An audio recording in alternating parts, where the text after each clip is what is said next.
Hi, and welcome to Coffee with Connie. Today, my guest star is the amazing Pam with Be Creative Crafts. How are you doing today, Pam? I am good. How are you? I'm doing awesome sauce. So today we are going to be talking about a topic that was highly requested. We're going to talk about helpful tips. Most of it will be to do with craft fairs. But we're also going to talk about some of Pam's other experiences with selling her makes. So those of y'all that are looking to get started, this may this live may give you lots of helpful advice when it comes to this. I'm not very knowledgeable on this subject. I have not done much to sell my works. I've sold a few things to people I know. So it's going to be kind of interesting because Pam's probably going to be doing the majority of the talking today, which is kind of, this live is going to be a little different than usual. Um, let's see. We have Alice that joined us. Hi, Alice. How are you doing today? And what are you working on? And I know Alice is, I think she may have been one of the first ones to request this topic, but I know she's highly interested in this topic. Um, but yeah, we'll give it a few more minutes, kind of let people trickle in more Sure. before we really get started. So what have you been working on, Pam? Well, I've been working on not really learning to knit, but improving my knitting. Awesome. Are you participating in my knit along? I haven't started it yet because I don't have. Well, I went and Oh, bought the circulars in the 5.5 and the 5.0, but then when I got them home, they're like way too long. So I could only find the 5.5 and a 16-inch. So I've got to go find a 5. I just haven't made it to Michael's. yeah. Besides, that's one thing. Like when it comes to knitting hats, you really want, a smaller cord for your Yeah, circulars. yeah, because I Oh, started it on a 20-inch or 24-inch, and it was not. Mm-mm. I was like, nope. now I when I first started learn how to knit beanies, I think I used a 13-inch. Hmm. I hear a kitty. Yeah, that's tiny. He gets mad when I start talking and he can't come in. Oh, If I let him in, he's sitting in front of the camera. I know him. So, but yeah. So like I started off with like 13-inch cords with the long needles, and yeah. it Hmm. is doable, but about every 3 or 4 stitches, you kind of gotta pull those stitches over. Right, It right, doesn't flow as well. right. But that's where I like the 9-inch with the short needles. It's a lot smoother going. Let's see. We have Anita that joined us. Hi, Anita. How are you today? No, that's not Allie. Allie, I think is on the bed. She's laying on blankets. She's been wanting blankets lately. But Allie does that same thing. Like if I put her in a room, she will cry. Hmm. Well, he's got Um, full run of the house. He just wants in this room. and she pulls at my heartstrings, because it's just like I don't like hearing her cry like that. Oh, Uh, and and my cat has these clingy phases, and sometimes it's like I need a break, like to get something done. I put her in the bathroom, but I feel so bad because uh, she cries. that's how he is right now. Like if I go sit in the living room, he has to be right on the arm of the couch, like touching me or so. Yep, he's the same. And we also have Michelle that joined us. Hi, Michelle. How are you today? And what are you currently working on? Yeah, Alice is saying she's new to craft shows. Oh, okay. So, so yeah, hopefully today's live will help. when it comes to that. Um, things like one thing me and Pam were talking about, based on where you live, things are different, and sometimes based on the event. Like she was saying, how one thing she does, one thing may sell better, and then another place, something else sold better. So, but hopefully, y'all walk away with information that will help you. But but yeah, my cats are just chilling today. And it was so cute earlier today. We had a pack of water, the water bottles you buy from the grocery store. We had it by the front door, and Allie was on top of it, and I think Frank had it like sideways or something, and it fell over. Poor Allie got scared, ran off, Oh. and Sophie had to investigate what happened. What happened? Let's see. Michelle's working on a long rectangle wrap. Awesome. Nice. Oh, a few things I do want to mention before I forget to mention this, and I really haven't done an announcement video on a lot on these things, and I need to get around to doing that. But Saturday, Crystal the Yorny Chicken and Crazy Cat Lady's going live with me, and we're going to be talking about her amigurumi designs. So if anyone's ever made any of her amigurumis, um, if y'all want y'all pictures included in my little picture slideshow video, send y'all pictures in for that. And then Saturday, I'm also going to be posting the picture video of Glenda Creative Grandma's makes. Some of y'all already submitted pictures for the live, but I'm giving it till the end of day Friday to send pictures, and I'll add them to that video before I upload it to my channel. So yeah, y'all know I love pictures. We also have Brenda that joined us. Hi, Brenda. How are you today?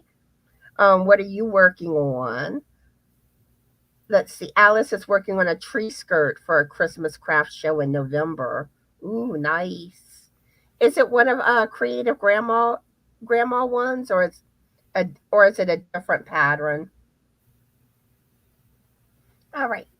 So I guess we'll go ahead and get started on Okay. the topic today, which is tips for selling at like craft shows.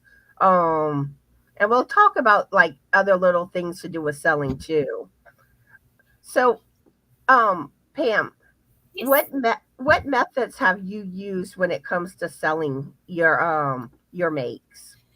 I have sold just to friends. I've sold commission pieces, sold at craft shows. I have an Etsy store, but I don't have anything in it right now. I have posted a few things there. I'm trying to think. I had stuff on eBay, but I don't think I sold any of my makes on eBay. So, yep. Now when you've sold to people, like was it people you knew, or did you post like on some form of social media, like a Facebook page or something? Both. I've sold most of the things that I've sold to people that I know have seen something like the pocket shawl that went viral a couple years ago. I got somebody tagged me in a post and was like, I want one of these. And then 10 or 15 people commented on that post, I want one, I want one, I want one. Some of them I knew, some I didn't. So I just got with those people and, gave them a price, and they told me the colors, and then we just went from there. So Yeah, because I know like some people, do a lot of commission work. Brenda is one that she does a lot of commission things. Alice is asking, how do you select which craft shows? That was my next question. right. Okay, so I select mine based on where I live. Now, there are some that I have done that are further away, but if you're just getting started, I would suggest picking one local. just because if you've forgotten something, it's easier to get somebody to go grab it for you versus if you're far away from home. I also look to see if I can set up the night before versus the day of, because then that way, like if I can set up on a Friday night for a Saturday show, then if I've forgotten something, I've got Friday night to be able to get it and bring it with me Saturday morning. And then you don't feel as rushed on the morning of. Now, some of them don't give you that option. I also look at how much the booth fee is going to cost. I don't want to do one that's $150 for one day when I know that I can do this other show and it's only going to cost me $40 or $50. So, there's a lot of things that I look at when it comes to that. And if it's like a new show, or if I think there's going to be high foot traffic, or if it's indoors or outdoors and what time of year it is, those are the kinds of things I look at. Because I know, like, in my area, like, we have a farmer's market that I have seen someone where she sells her crochet work, but I don't really get the impression that a lot really sold. And she tended to do like smaller things. And we also have at one of the tractor stores, sometimes there's a farmer's market, a different farmer's market that they come around with for that. I'm not sure. I'm sure at sometimes somebody probably comes around selling, like crochet or knitting makes, that type of thing. But I don't know. For what I see in my town itself, I don't think it does like really good. When people try to sell that type of thing. Well, I found too, like if and this we were talking about before we got started, as far as if this is going to draw all local people or if it's going to draw out of town people. We have a big festival in town, and I do that one every year because it brings in out of town people, and they tend to be looking for more handmade items. Whereas if I do one that's strictly just local, most everybody here has a grandma, an aunt, a cousin, or they can make it themselves. So they don't want to spend, they want to find something at a yard sale price, and they don't want to spend what I've got in it. So. And I do remember, like one time I went to a yard sale and the lady crocheted, and she had a few scarves that she was selling. And, I presume that it was like, normally when you see scarves at a yard sale, they're at yard sale prices. Right. So whenever I asked how much, and she said $15, I was kind of like, I'd be like, they're beautiful, they're beautiful, and I know what work, the type of work that goes into it. Right. But, I'm looking for yard sale prices. Yep. Oh, and there's also a store around here that does, like you can rent a booth space and then they sell your work on commission. I have a good friend that has stuff in a booth in a store like that, and they keep track of all the sales, and she just has to come in and restock her booth. So that may be another option for people. I have not personally done that just because she didn't have the booth space. But if you are wanting to get it into something like that, that might be an option. Now, how often do you get people that make those comments that, oh, this is beautiful, I love this, but I'm not paying that price? Most of the time, I just ignore them. I don't even comment back on them.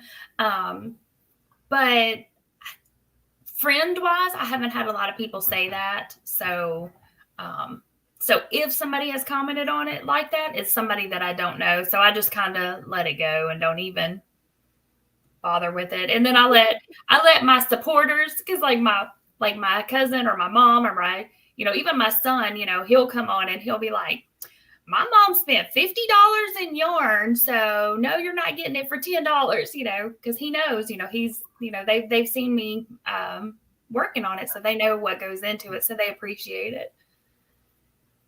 And let's see, Brenda's saying she's working on some gingerman projects. Alice is saying that her tree skirt is one of Jada's patterns. And let's see. And Alice is commenting, I'm in Canada and craft shows just started back up post COVID. Mm-hmm. And she's done 2 and both slow traffic.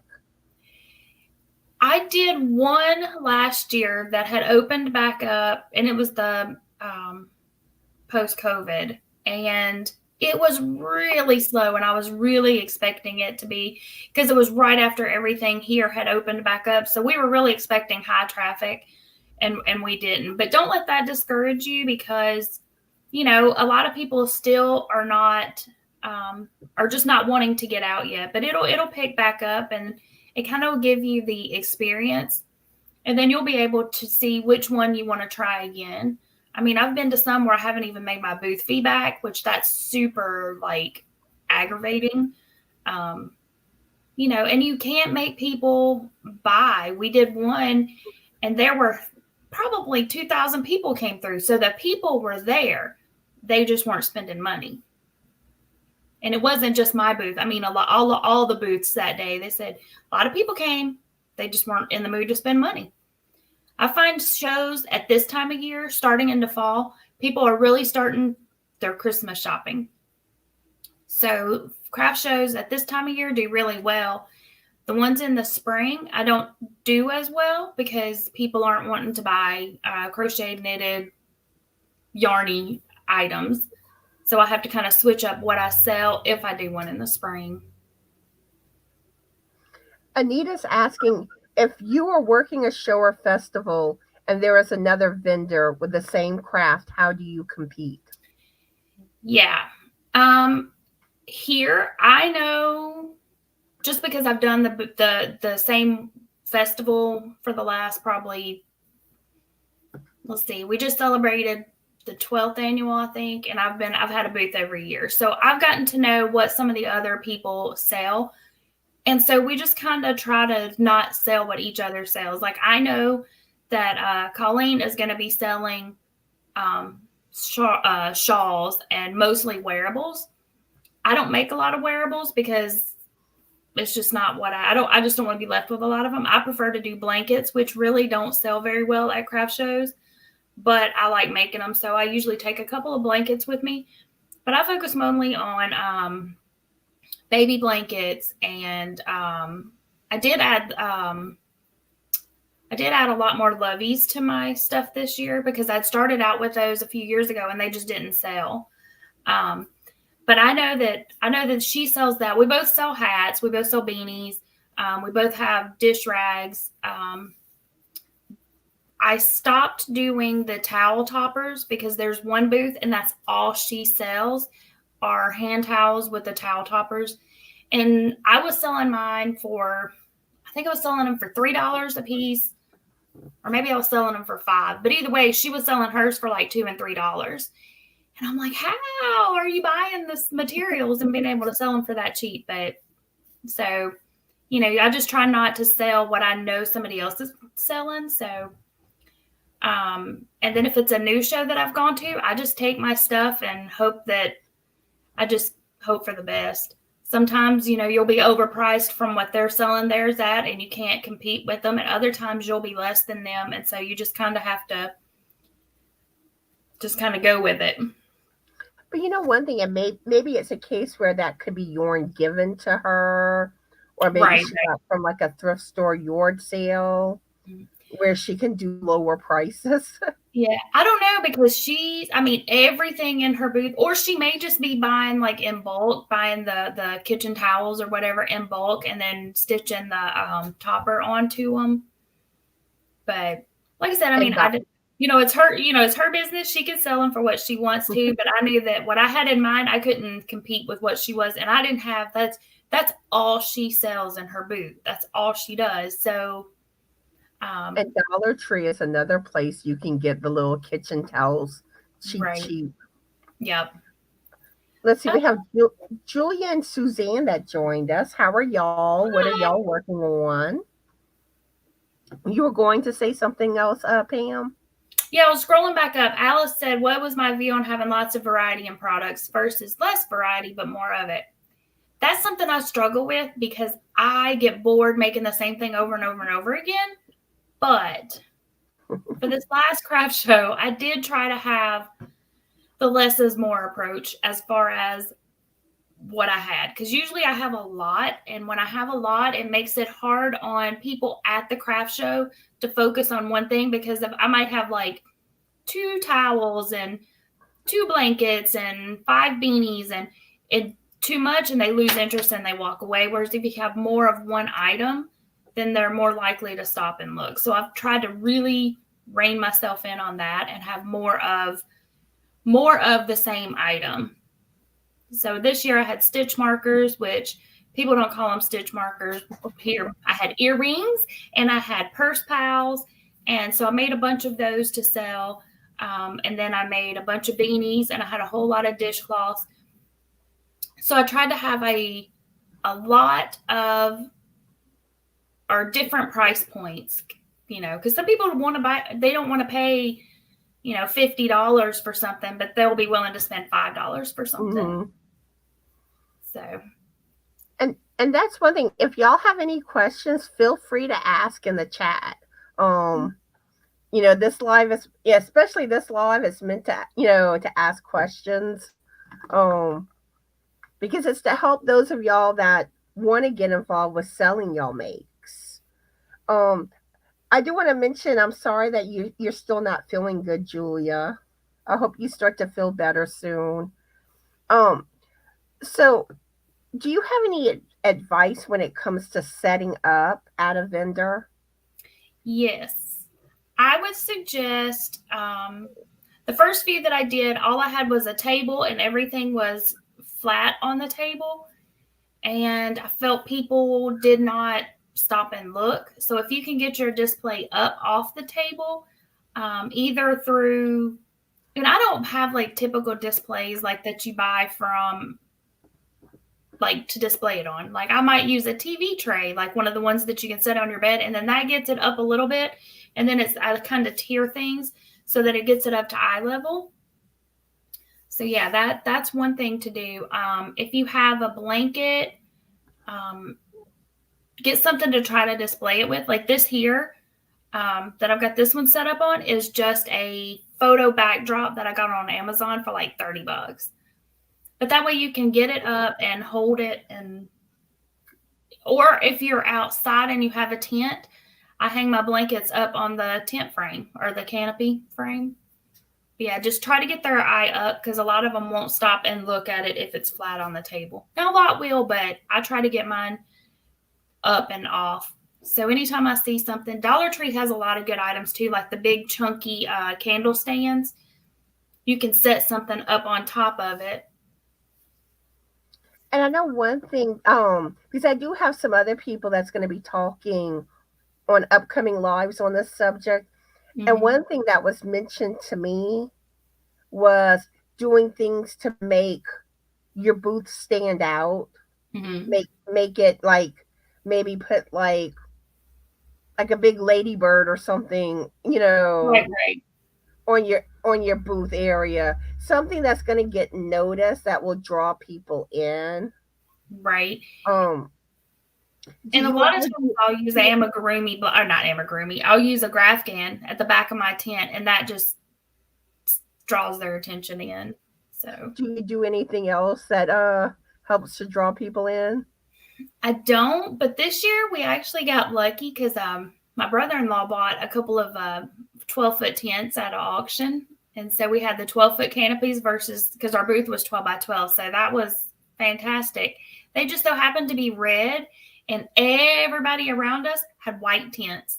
So we stood out because I was like, hey, we're the red in the sea of white. So, yeah. But yeah, like, if you can make yourself stand out, do mm-hmm. it, Let's see. Alice is saying important to price everything. And I agree with you on that, Alice. And even Anita saying having to stop and ask people how much something is, and what happens, people are more prone to leave. Mm-hmm. And, sometimes with that, now currently I have 90% of my stuff priced. but they will still be like, how much is this? Even though the price tag is hanging down. So, but I do always, if I don't have it priced, I have price sheets or displays. I know if I do, there's one show that I did back in the spring, and I was told, make sure your stuff is marked up because they will pay it, which I didn't feel comfortable marking it up.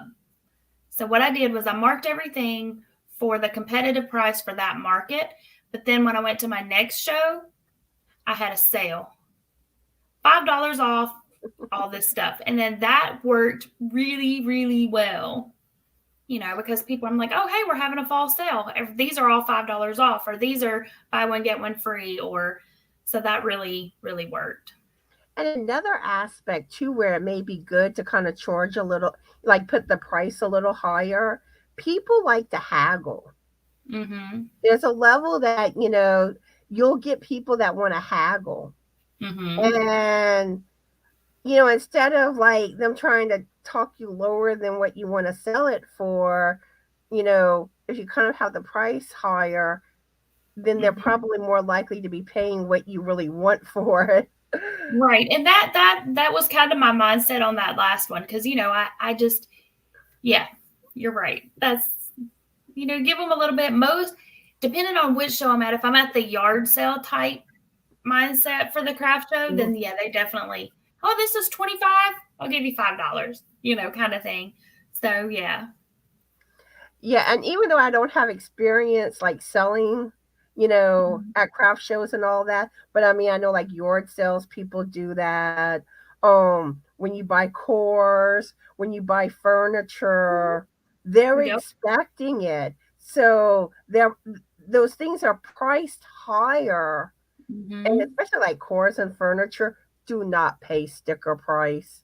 Do not haggle with those things. Oh, and we have a flea market that has booths set up, and it's another one where if I ever do a booth there, I will absolutely do what you're saying. I will have it marked at one price because I know they're not going to pay the price that it's marked because it's a flea market and it's a haggle type environment. So I guess that, I guess you have to take into consideration what type of event you're doing. And Brenda's saying another pointer, have business card made for special orders. Mm-hmm. And I do have business cards, and I have my YouTube channel on them, and then I have some other social media. I also have a website so that they can go there and go click to all my different social medias. So yeah, absolutely business cards. You can either make them up yourself, or you can usually find like a really good deal online for some inexpensive business cards. And that's true too, Alice. You don't want to overprice where people will walk away too. Right. It's that balance. It's that fine line. It's that balancing act. And yeah. And at this last show I did, I had blankets, and I've had these blankets, and I've taken them to shows with me. And sometimes I'll say they're $100, and sometimes I would say they're $250. Just trying to find that sweet spot. And I actually sold 2 blankets at the last show. So I guess I finally found the right, but I mean, you don't want to lose money on it. That's why it's hard. It's easier for me to price the smaller items like beanies, because I just charge $10 for my beanies. I mean, unless I paid like a super high dollar amount for the yarn, but usually I don't. I just do them in acrylic. So I just, $10 for a standard beanie. So. And okay, I asked about the tips to help finding you. Let's see. What items do you find sells well? I didn't bring it in here. At the last show, I sold a lot of loveys, baby loveys. And I think it's because I had them in little baskets down on eye level for the little people sitting at the end of a table. And then on top of that, I had like a tiered basket. And in the top basket, I had dishcloths. Those I sold all but maybe 5 of my dishcloths. And I think I started out with around 50 loveys, and I think I have about 10 left. So That was my big sellers at the last one. But at that same show last year, I had the dishcloths in a basket sitting on a table. I didn't sell a single one at that exact same show last year. So I think too, it's all about where it's sitting. So don't be afraid to tweak your display. If you have it set up and things aren't selling or people aren't coming in and looking at it, move it around. I'm always tweaking and moving. Suzanne says something that makes her angry is that people are willing to pay thousands for a crochet market bag if it says Prada or any other fancy brand, but think it's too expensive with $75 for a non-brand. Yes, it's true. It is, and especially and you have to get a thick skin, because at a craft show you're going to have people, and I've had them walk into my booth and be like, oh, Granny can make this, or oh, don't buy that, Aunt Susie can make that for you. Well, will Aunt Susie make it for you is the thing. But so don't let that kind of stuff bother you, because people are going to say it and they're just going to pretend like you're not even there. So it's just, you just have to learn to deal with them and not taking it personal. And sometimes, especially people that don't crochet or knit or these type of crafts, not everyone realizes what all is actually involved, how time consuming it actually is. Yes. So sometimes, people speak from, ignorance too. Right. They're not really trying to be that way, but they just don't realize. Right. And that kind of goes back to on like the commission piece. Like if somebody asks you to make something and you give them a price and they're like, ooh, then what I say, now I did have some people do that with the scarf, with the pocket shawl or whatever it was called. I said, okay, well, I'll tell you what, I'll charge you $30 for me to make it, or whatever, just picking a random price. I'm going to charge you this. You go buy the yarn. This is how much I'm going to need. I'm going to need, X amount of yards. You go pick it out. And then when they have to actually go buy it and realize how expensive that yarn is, then suddenly they're like, oh, okay. Then they can kind of get an idea of how much it costs to make it. So. And like you said, people don't realize the cost of yarn. They think, oh, well, you can go spend $5 on yarn and make me a blanket. No. It takes more than $5 worth of yarn. Yeah, exactly. It takes more than one spoon. Like, here, I'll make you a $5 blanket. Here you go. Hi, Regina. How are you today? What are you working on? But yeah, so that is one thing, and there is that level where, especially like, more people are struggling financially nowadays. So people don't have as much extra money to spend on things. Right. So that's something too that happens. Even though, I mean, you can look at something and it's beautiful and the work that goes into it, but it's just like, I can't afford this right now. Right, Suzanne. They don't. I mean, I've told people, I'll at a show, I'll be like, okay, well, this blanket is $100. $100. And I'll be like, well, I've got $75 worth of yarn in it. I can't, I can't just give, I mean, I could give it away, but you know what I mean, So yeah, it's just. And another thing too, how do you go about pricing your items? I know one thing I've heard a lot of times, like you do 2 times the cost of the yarn. Mm-hmm. Is that how you do yours, or do you go about it differently? Basically, I try to do double. Some people even say to use triple.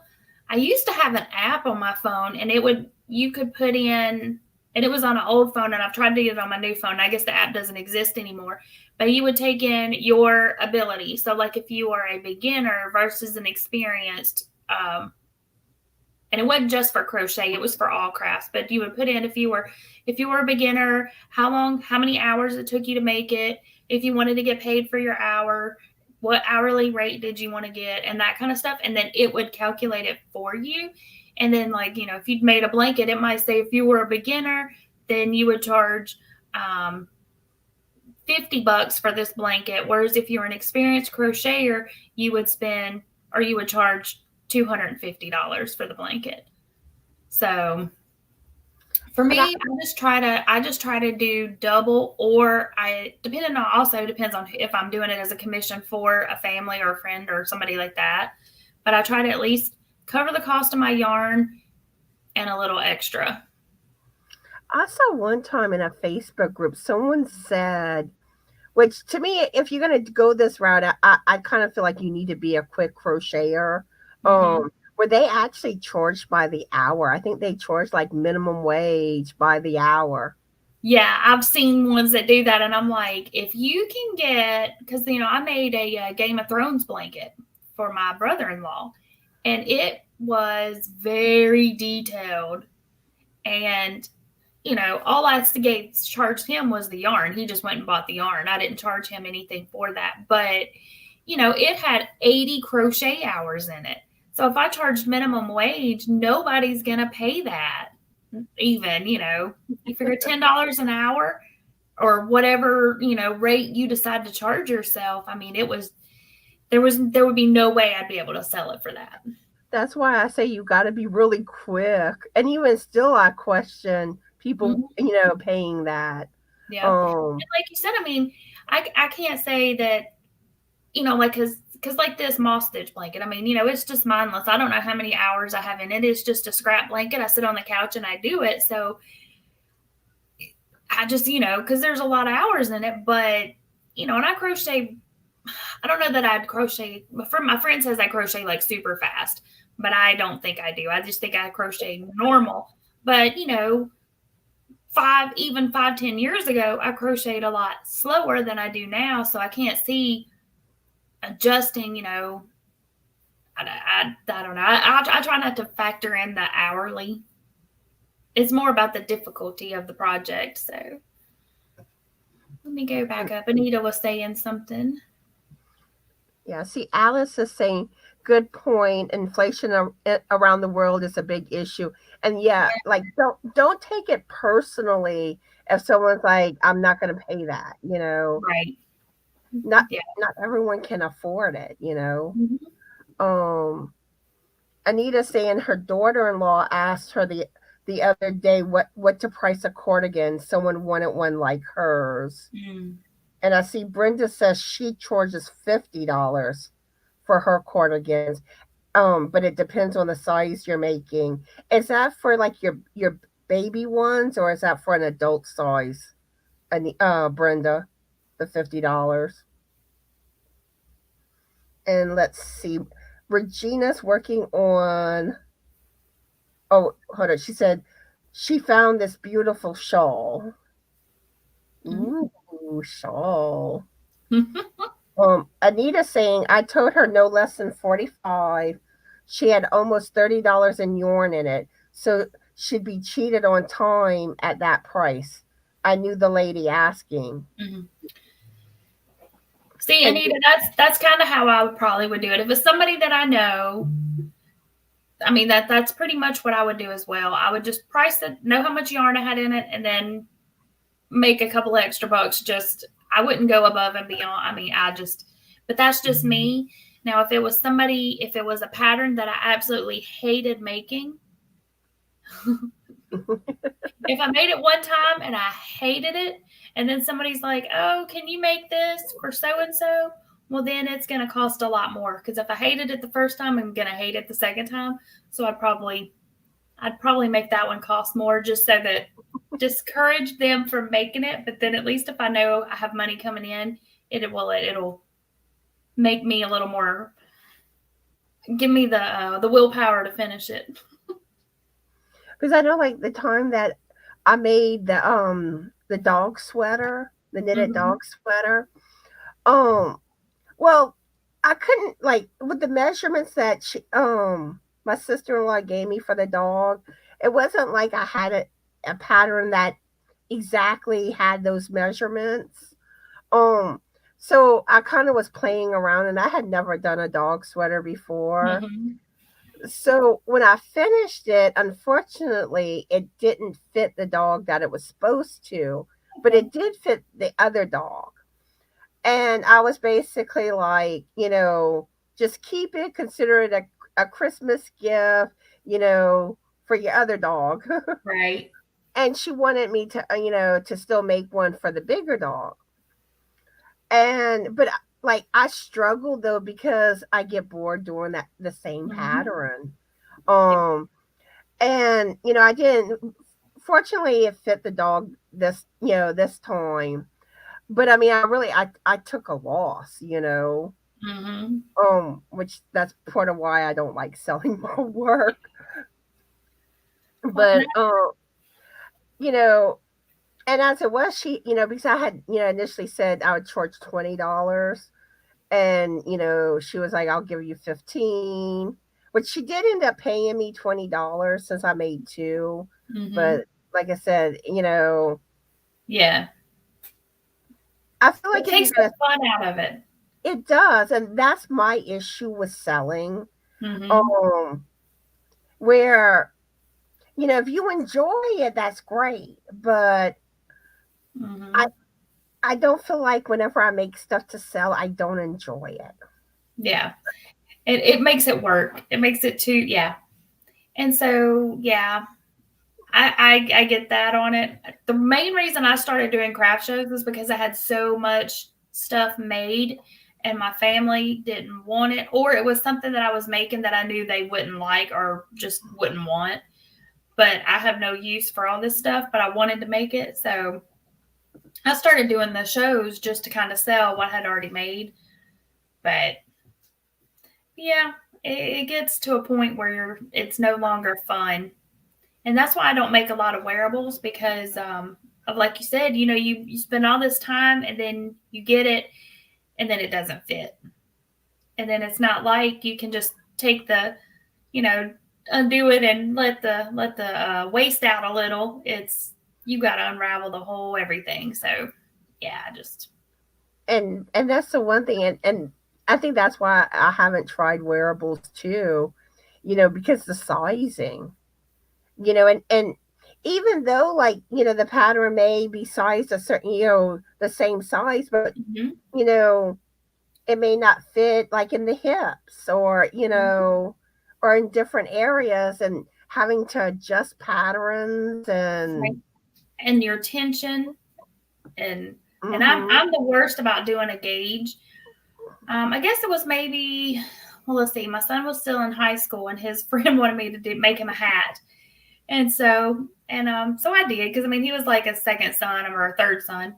He was also I have two sons. He was a third son. He was he was like a kid, one of my kids, and so I made it for him, and I based it on the pattern. I went by pattern, and I did. I said I'm going to use what she used, and yeah, I ended up giving that hat to my niece who was about she was maybe 8 months old at the time. It came out so small and it was at that point that I realized I crochet really, really tight. So I can't go by the hook size they use in a pattern. So I usually go up 2 hook sizes. So, so if your tension it affects everything. The hook you're Yeah. using, your tension. So yeah. And I've been lucky with that because I'm bad for not doing a gauge test. Mm-hmm. But normally, like, it works, the Mm-hmm. sizing works out. And really, the only thing that really is beanies that got to be careful on. But there was one pattern, it was a color work knitted hat. And it was supposed to be for adult size. And I made it the first time, and it came out like child size. So I had to play with it and, calculate it bigger. And, when I redid it, I got it to come out right. But I mean, Mm-hmm. like I had to do like, more of a more stitches casting on and that type of thing. I had to adjust the math. Yep. Let's see. Suzanne's saying if you look at handmade clothes in stores, they're way more expensive. I They think she are. should charge $55 to $60. Mm-hmm. And Brenda's saying that hers was an adult small to large. And Anita saying that her situation, it was an extra large. She always sells her stuff way too cheap. That's why I told her no less than $45. Personally, I wouldn't do it for under 60. And even Alice is saying you have to enjoy what you're making, or it's a struggle to Mm-hmm. finish. It And that's, really is. and even like if you're not selling, that's true. Yeah, because I mean, I've started lots of projects, and I'll be like, I'm just not feeling it, and I'll just, I started a bod bag. It was one that she did one time, and she crocheted and then used plastic canvas in the bottom to give it structure. And oh, I love the way it looked. And I went out and bought the rope, and it had a rope handle, and nope. I started it, just wasn't feeling it, and I was like, so no, yeah. So you gotta, I mean, so if somebody asks me to make something and I'm not feeling it, it takes forever to make it. I can't. I just whoo. Let's see, we have Lorele that joined us. Hi, Lorele. How are you? And what are you working on? All right. Where did I leave off? Anita saying I wouldn't make selling stuff occasionally just to replenish your yarn supply, but I really love just making things and finding them a home and gifting it. It's more satisfying. And you see, and I agree with that. Mm-hmm. And I have a friend that knits, and she said that you can't put a price on my work. She's like, I don't sell my stuff. She's like, whenever, I'll make stuff to gift it, but in the same aspect too, just because you say make me this, it don't work that way. Right. But like, she'll do it for gifts and stuff like Christmas, birthday, someone having a baby, that type of thing. And Suzanne's saying dog clothes are expensive too. Yeah, on some level, but you know she is family too, so I was kind of, working with her and stuff like that. Um, Alice says she's like me. I tend to stay away from wearables. All right. Frank's snoring. So y'all hear a noise, that's Frank. So how do you tend to organize your stuff to sell? Like on display or to take? Kind of both, Well, I don't know if y'all can see right here. See these totes? That's where they're at right now because that's where they came in from the last show. I try to, when I'm displaying them at the show, I just tweak it. I mean, I move it around. I have where I want everything to go when I get there. And then if I find people aren't looking at it or finding it, I'll move stuff around. But I try to put all of like things together. So I try to put I have a pegboard. Oh, that's another thing. I bought, my brother-in-law made me a really inexpensive pegboard stand, which you can find them online, but they're kind of expensive. But I think Dollar Tree has started carrying some. But if you can get the little pegs and hang those up to get them up off the table, that's another thing that's good. But so I hang all that stuff together. I try to put all my beanies together. You can get the inexpensive styrofoam heads at Hobby Lobby, or you can order them on Amazon. And just put some of them. So I'll put some of them displayed on the heads, and then others I'll put like in a basket so they can like dig around. Sometimes I'll fan them out. It just really depends on how much space I have in my booth. I do also have like a clothes rack, and sometimes I'll take my blankets and I'll just hang those up across so people can just slide them across and look at them that way. So yeah. I see we have Lisa the Grammy that joined us. Hi, Lisa. Hi, Lisa. How are you today? What have you been? Well, I think she's been doing more yard work than probably crocheting. Laura Lee says she finished the knit baby blanket. Now she's working on a blanket for the VA home. They can give them to people that don't have families. Ooh, and she's going to start Mhm. working on my knit along hat. Awesome.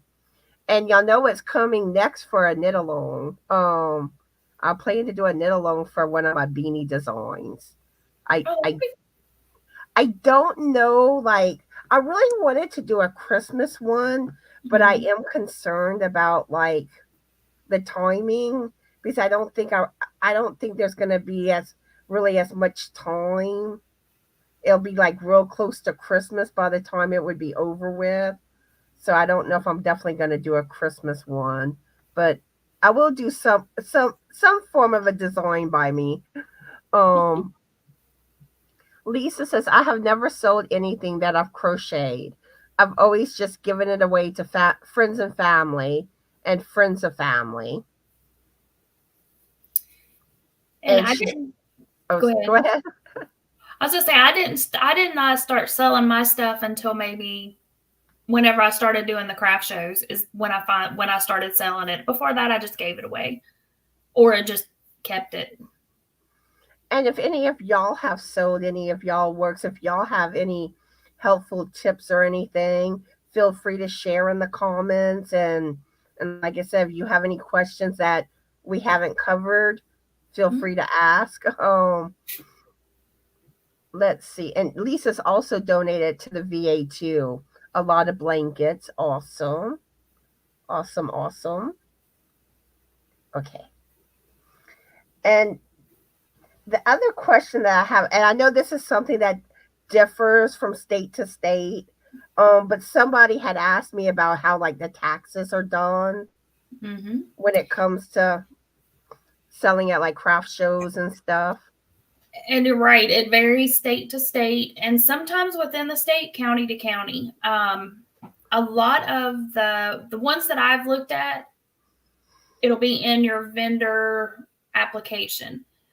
There's one show, and I've never done it, but that particular county requires you to get a temporary business license for that county, and then you have to pay that, like based on your sales at the end of the show, you have to pay that to the county.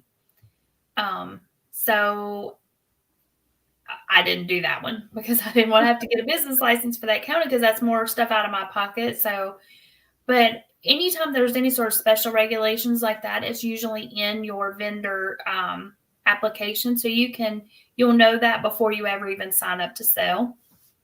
A lot of the vendors, some of the shows will have like an application fee also. So just, but all of that, ahead of time. As far as if it's just a local one and you're doing it at your church or wherever, check with a local tax person. Like if you have a local CPA, a lot of times they'll do a consultation with you for very inexpensive, sometimes even free, just so you'll know what you need to do for your area. Most of the states, you can go onto the sales tax website now and see what your state requires as far as if you are required to collect and submit sales tax to them. A lot of the hobbyists, you're not required to, or you can do it at year end and just send it all in versus doing it by the month. Or but yeah, I would just definitely suggest getting with a local tax person in your area so that you know everything you need to know. As far as taxes overall for year end, I keep mine in QuickBooks, but that's because I already had QuickBooks from work. So I just keep track of it that way and keep track of all of my expenses and my sales. And I don't do anything fancy schmancy when I'm keeping track of my sales. I have a spiral bound graph notebook, and I have everything that I have to sell listed in that notebook. And I just hand wrote it, and I really meant to bring it in here, and I totally spaced it. But I just have all of my items listed, and then when it sells, I just put a little X in the box since it's already graphed, and then that way I can keep track of what I sold, what sold the most, what I might need to make more of, and then I can also see how much money I should have. And then if I sold it for less than, instead of putting an X in there, I'll put like say I had it marked at $15 and I sold it at 10, I'll just put a 10 in the box instead of whatever. But then that way it's all right there on one sheet, and then I can just add it up real quick and see what sold, what didn't. So yeah, I would definitely suggest talking to somebody in your area that handles taxes so that you don't do something you shouldn't be doing. And I don't want to give information that's not accurate for your area. And I see Alice is saying, I think it's important to be in the moment at shows. Don't be on your phone, etc. And I do agree with that, because I do find, like, you go to a business and someone's playing on their phone, it's a turn off. It really is. Because it looks like you don't want to be helpful. Right. So I do agree with you on that, Alice. So is there any other tips or pointers that we haven't discussed that you're thinking of, Pam? Yep. Well, I just thought of one, because she's saying don't be on your phone. But if you have the capability, be able to take a credit card, because a lot of people don't carry cash anymore. So you can get all the cash apps, Square app, PayPal. There are lots of options that you can use now to be able to take a credit card. I use Square. They sent me the little thingy that plugs right into my phone. The main thing is you just have to have internet service or Wi-Fi capabilities. Usually, as long as I have cell phone service, I can take that. And a lot of the venues will have free Wi-Fi available. And one of the shows that I do, they have free Wi-Fi, but it's available only to the vendors. So you just may need to ask them for the Wi-Fi code when you get there. Hey, Sappho. Hey, Sap. How are you today? But yeah, so being able to take credit cards is a plus. You may not take one the whole time, but at least if you have that option. And then also take lots and lots of change. Make sure, if you think you're going to need $50 in change, take 100. Because, if you're at an event that's on a Friday or on a Saturday, Sunday, you're not going to be able to get change on a Sunday. And while a lot of the vendors are like super friendly, they're not going to want to give you their change because they're probably going to need it. So, and another thing that someone else pointed out to me, keep your eyes on the moolah, because you never know if someone's close around that might get sticky fingers. Exactly. And I had a fanny pack that I had kept it in, and sometimes I'll take a little tie around apron. And I've got like a display that is a freestanding like magnet board or my peg board, and I'll put that on the table, and then behind that table or behind that display is where I'll have like my drink and my money and my notebook and all of that, so that it's not visible to everybody, but yet I've got it on the table to where I can get to it quickly. But yeah, like I said, unless someone has any questions, we're gonna start wrapping things up. I do want to mention on Thursday, the 27th, I'm gonna have Joni with Joni's was it Joni's Not So Fast Life? Sorry, I had to read her channel name. She's gonna be on my live on Thursday, the 27th. And we're going to be talking about the same subject, see what pointers she gives and her experiences. So, we're going to have more advice coming on this subject. And also, Stephanie with Life and Stitches should be coming live with me sometime in November. We haven't scheduled yet because, it's still on the, kind of early. And I had stuff going on all my other lives, so it's going to be November before I can get her coming live with me. So, I hope these lives help y'all that are interested, or trying to sell y'all works. Yes, Al, you came in on the tail end, but I am glad you joined us. Alice says she brings a TV tray that she can put behind her table for her coffee cash box and stuff. And that was one thing that someone else had mentioned, Joni had mentioned to me, you also kind of want to be prepared, like, have some, like water, stuff to drink, some snacks, because you're probably going to be out there a while. And those plastic drawers that you can get, I'm sure you can get them in Canada too, but here you can get them at Walmart, Dollar General.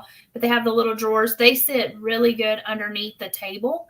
So like once I set up a table, I can put stuff there, and then I can keep extra like ink pens, extra business cards, extra supplies, whether it's just paper. So if I need to make a quick sign, I take extra dry erase markers, because a lot of if I decide something's not selling, I can take that dry erase marker real quick and change the price on something and be like, hey, we're going to, mark it down for this or that or whatever. And so, but those are real handy to have too. And then like you were saying, snacks and drinks, and yeah. Yeah. And one thing too that I'm going to be doing with the lives on this subject, once I have, the second live, I will make a playlist where it's easy to find the lives on this subject. And there is a possibility I could have other people in the future come live with me on this subject. I'm open to it. If anybody is experienced with different aspects of selling their works. So yeah, just send me an email. Oh, you're welcome, Alice, and I'm glad you learned a lot today. Awesome, awesome. Yeah, I'm trying to do more and more things to put, helpful information out there, and help all of y'all. Um, and like I said, I'm always open to ideas. Things y'all want to see me do on my channel, topics, um, things to do with tutorials, that type of thing. And let's see. Okay, I hope you have a good day, Lisa. So I think that covers everything. Do you have anything else you want to say, Pam? I think we've covered it. I'm sure 5 minutes from now I'll be like, oh, I should have told him about that. But I know. But yeah, but thanks for having me up, and I hope it was helpful to some. And And another thing too, like if y'all think of some questions to ask my future guest on this subject, let me know. Those watching the replay. Oh, we lost Pam. Those watching the replay, there's something you want to know more about, let me know in the comments, and I'll try to see if my other guests and stuff can help with that information. Oh, there she is. I don't know what happened. I was here and then I was gone. The aliens gotcha. They did. So yeah, and that is one thing I do want to welcome those that will be watching on the replay. But yeah, I'm gonna play a real quick video, and then we're gonna come back and say our goodbyes. Okay. Let me find my video. Oops. Where is it? Here it is.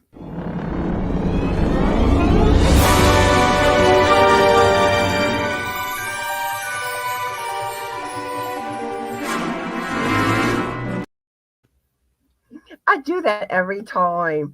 I'm bad for leaving comments up. And then it's like all of a sudden I notice, I'm trying to, okay, where's the button to take the comment down? I'm bad for doing that and forgetting my mic at the beginning of a live. Oh, you're welcome, Brenda. I hope I gave some helpful hints or tips. But anyway, I hope y'all all have a fabulous Yorny day. Thanks for watching. Be the light, and bye.